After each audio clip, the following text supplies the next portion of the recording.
Diskarte tayo.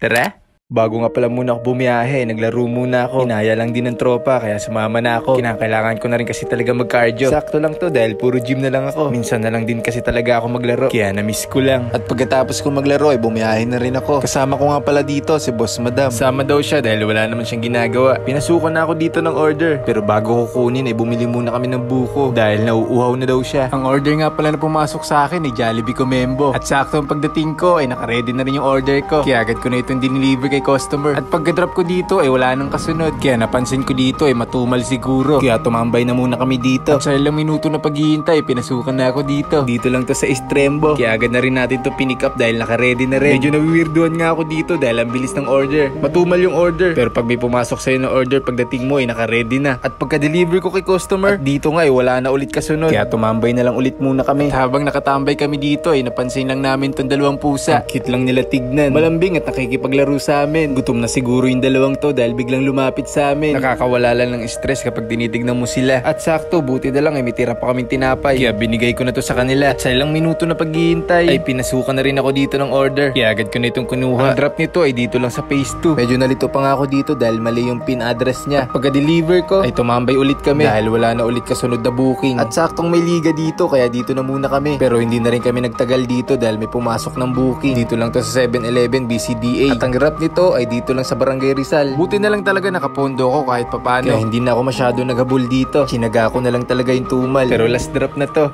para makapagpahinga na rin ako. Sakto na to dahil medyo nakakota na rin. Pinasukan na rin pala ako dito ng order, double run. Kaso malayo naman to. Medyo dulo na rin kasi to ng Pasig. Kaya kinuha ko na. Malaki din kasi yung rate. Palag na to dahil last drop na rin naman to. At oo nga pala, bago ko nga pala tapusin yung video na to, baka naman pwedeng follow mo na ako. Like and share mo na rin para update ka sa mga bago nating video. Maraming salamat po sa lahat ng mga sumusuporta.